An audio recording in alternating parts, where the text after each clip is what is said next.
wanainua mikono kwenye takbira. Kuna wanaoona hii ni sunna na kuna wanaodhani kuwa si sunna. Miongoni mwa wanaoona ni sunna, mmoja mie kuinua mikono wakati baada ya kunuia Allahu Akbaru, hii ni sunna. Sunna hii ina tatizo hii. Kuna watu wanainua mikono popote watakapo. Yani Muislamu hajui wapi ndio sehemu ya kuinua mikono yake. Muda wote mikono anainua. Namaliza leo muhadhara wa swala eneo hili. Muislamu anayejua na kuamini na kuitikadi kama kuinua mikono ni sunna, sehemu za kuinua mikono ni 4 tu. Sehemu ngapi?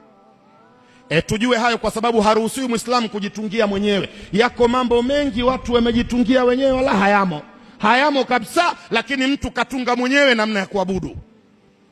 Kama hiyo kuinua mikono. Na kuna jambo liko hapa. Shekhe akisalisha akitoa takbira Allahu Akbar, huku nyuma huku huwa tunasikia maneno tabarakallahu ta'ala. Yako maneno hayo tunasikia tabarakallahu ta'ala, amina. Yanaendelea kidogo.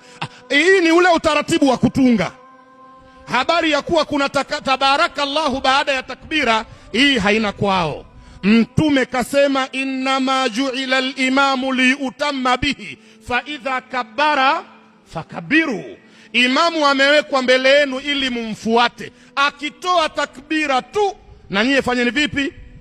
Muda huo. Yani baada ya takbira ya imamu ifate takbira yako. Isifate tabarakallahu ta'ala kadha kadha kalamun tawila wajha lahu. Ifuate takbira yako.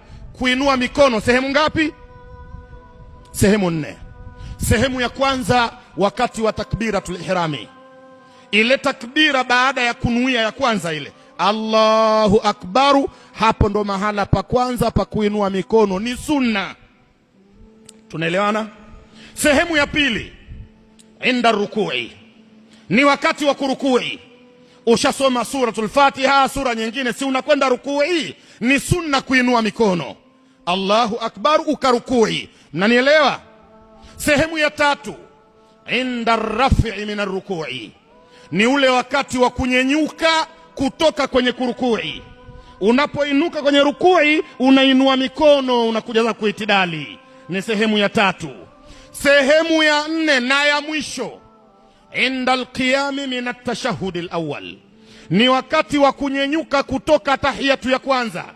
Sala yako kama ina tahiyatu 2, ukishakaa tahiyatu ya kwanza sasa unanyenyuka, ukifika juu ni sunna kuinua mikono. Sehemu 4 tu. Sehemu ya kwanza takbira, sehemu ya pili wakati wa kurukui, sehemu ya tatu wakati wa kuinuka kwenye rukui, na sehemu ya mwisho ni wakati wa kuinuka kutoka tahiyatu ya kwanza. Waislamu wenzangu, mnanielewa? Hakuna sehemu nyingine kwa madhhabi yote. Tumefuatilia madhehebu yote yaliyopo, hakuna madhehebu waliosema tofauti na hivi. Kwa hivyo ukiinua pengine umejitungia.